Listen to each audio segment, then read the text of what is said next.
আসসালামু আলাইকুম আপুরা, সবাই কেমন আছো? আজকে আমি রান্না করে দেখাবো চিংড়ি মাছ ভাজা। ঠিক আছে, এটা আমি কিভাবে ভাজি সেটা দেখাবো, তোমাদের সাথে শেয়ার করব। এখানে আমি কড়াইয়ের মধ্যে দিয়ে দিচ্ছি তেল। তেল দিয়ে দিলাম।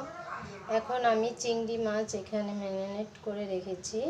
এই যে দেখো, হলুদ মরিচ দিয়ে এভাবে মাখিয়ে নিয়েছি, আর লবণ পরিমাণ মতো লবণ দিয়ে নিয়েছি। তারপর এগুলো আমি ভালোভাবে মেখে নিয়েছি। এখন আমি তেলের মধ্যে ভাজবো। কীভাবে? একটু ভিন্নভাবে। সাধারণত তেলের মধ্যে ভেজে খাওয়াটা ওইটা অন্যরকম, একটু ভাজা ভাজা করে রান্না করব। এটা চিংড়ি মাছটা খুবই সুস্বাদু। এটা বেশিরভাগ বরিশালের মানুষ রান্না করে এভাবে করে। আমি আগে জানতাম না, কিন্তু এখন জানি যে এটা। আমি মাছগুলো কিন্তু আগে ধুয়ে পরিষ্কার করে নিয়েছি।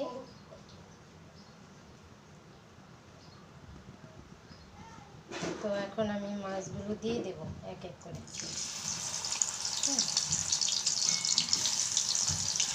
একটু সাবধানে দিতে হবে। যারা নতুন রান্না করবে ইউটিউব দেখে, তারা একদম শর্টকাটে। আমরা ইউটিউবে সাধারণত রান্না খুঁজি যেন শর্টকাট রান্নাটা হয়, ওইভাবে চেষ্টা করি, দেখি। তো মাছটা এখন ভাজতে থাকবো। পুরো মাছটা সুন্দরভাবে ভেজে নেব। তার মধ্যে আরও কিছু উপকরণ দেব।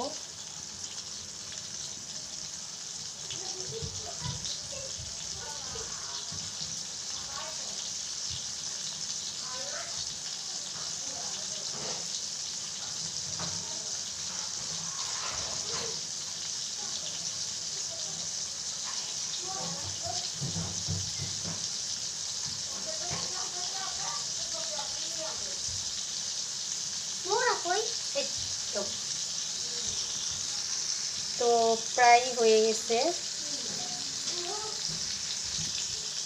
হ্যাঁ, প্রায় রান্নাটা হয়ে গেছে। সরি, ভাজাটা হয়ে গেছে। আমি এখন উল্টিয়ে দেবো। হ্যাঁ, এখন আমি উল্টিয়ে দিচ্ছি।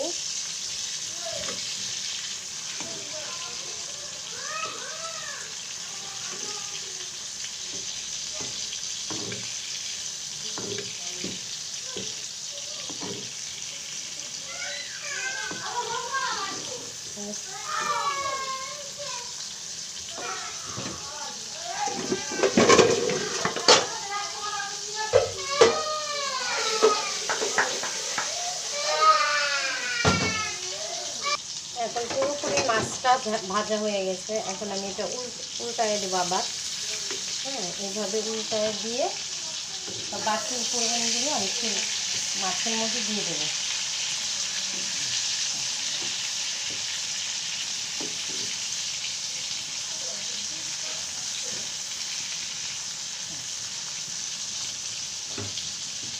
একটু ঝাল চিংড়ি মাছ করতে চাইলে এভাবে করতে পারো।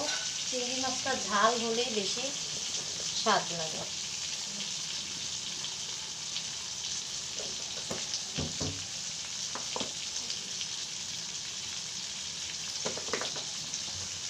এখানে আমি টমেটো আর পেঁয়াজ নিয়ে মেখে নিয়েছি। হ্যাঁ, পুরোটার মধ্যে এভাবে টমেটো আর পেঁয়াজ দিয়ে মেখে নিয়েছি। তারপরে এটা আমি দিয়ে দেবো, এই কড়ার মধ্যে আমি দিয়ে দেবো, মাছের উপরে দিয়ে দেবো।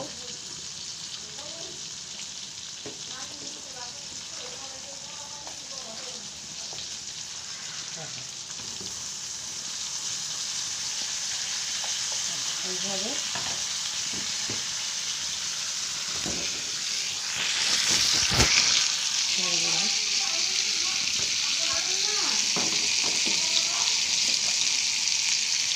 এইভাবে দিয়ে দিলাম।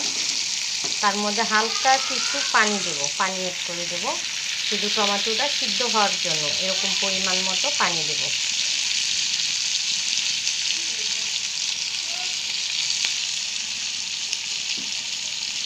আমি এখন পানিটা দিয়ে দেবো, বাটিটা দিয়ে পানিটা দিয়ে দেবো।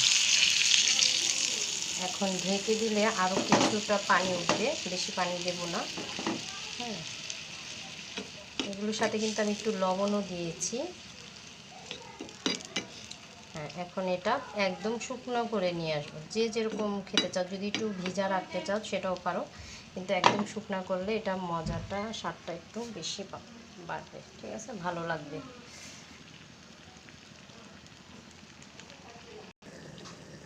এটা আমি ঢেকে দিয়েছিলাম, এখন দেখি কি অবস্থা। টমেটোটা একবারে চাইলে তোমরা এরকমও খেতে পারো, আবার একটু ভিজা রাখতে পারো, আবার চাইলে একদম শুকিয়ে ফেলতে পারো। আমরা একবার শুকাইয়ে ফেলি। এটা যার যার ইচ্ছে মতো।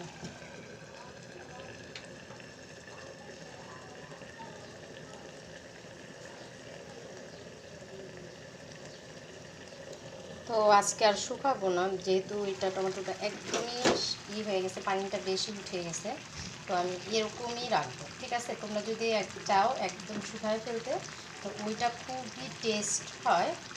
আমি এইভাবেই রাখবো।